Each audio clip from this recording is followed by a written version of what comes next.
जनपद पंचायत लटेरी के वार्ड क्रमांक 2 से जनपद सदस्य पद हेतु योग्य, कर्मठ, लगनशील, जुझारू, विकास प्रिय प्रत्याशी महिला प्रत्याशी चिंतावती अहिरवार पत्नी बलराम अहिरवार कालदेव को आने वाली 8 जुलाई 2022 को चुनाव चिन्ह ब्लैक बोर्ड छाप पर मुहर लगाकर भारी मतों से विजयी बनाना है, जिताना है। ब्लैक बोर्ड पे मुहर लगाना है, चिंतावती दीदी को जिताना है। हाँ, ब्लैक बोर्ड पे मुहर लगाना है, चिंतावती दीदी को जिताना है। वार्ड क्रमांक 2 से भैया जनपद सदस्य बनाना है, चिंतावती दीदी को जिताना है। ब्लैक बोर्ड छापे मुहर लगाना है, चिंतावती दीदी को ही जिताना है। ब्लैक बोर्ड छापे मुहर लगाना है, जनपद का सदस्य बनाना है, चिंतावती को जिताना है। जनपद पंचायत लटेरी के वार्ड क्रमांक 2 से जनपद सदस्य पद हेतु चिंतावती अहिरवार को ब्लैक बोर्ड छाप पर मुहर लगाना है और भारी मतों से विजयी बनाना है। याद रखना है भाइयों बहनों, आपका अपना चुनाव चिन्ह ब्लैक बोर्ड छाप, ब्लैक बोर्ड छाप, ब्लैक बोर्ड छाप। भ्रष्टाचारी अब के भाइयों मिलके हमें हटाना है, चिंतावती अहिरवार को मिलके हमें जिताना है।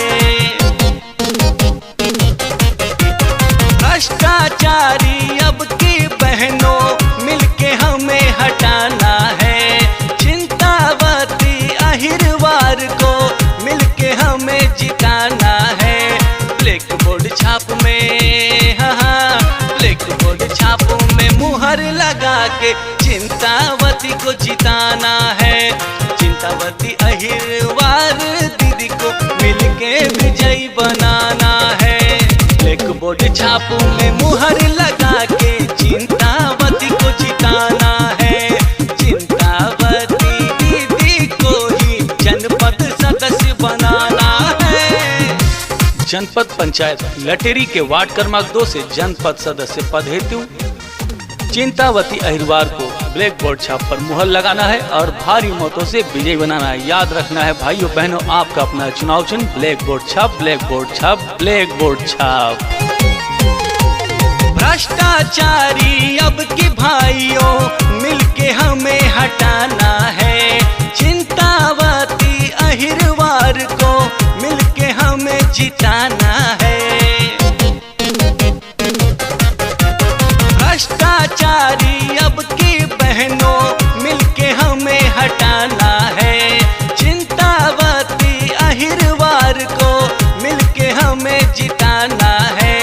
ब्लैक बोर्ड छाप में, हाँ, ब्लैक बोर्ड छाप में मुहर लगा के चिंतावती को जिताना है, चिंतावती अहिरवार दीदी को मिलके विजयी बनाना है।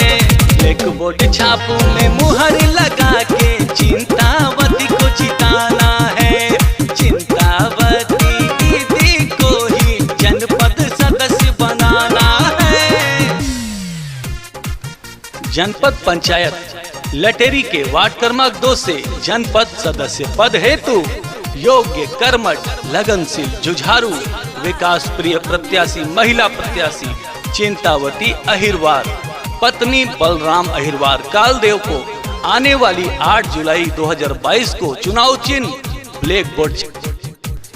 तो याद रखना है भाइयों बहनों, अपना चुनाव चिन्ह ब्लैक बोर्ड छाप, ब्लैक बोर्ड छाप, ब्लैक बोर्ड छाप।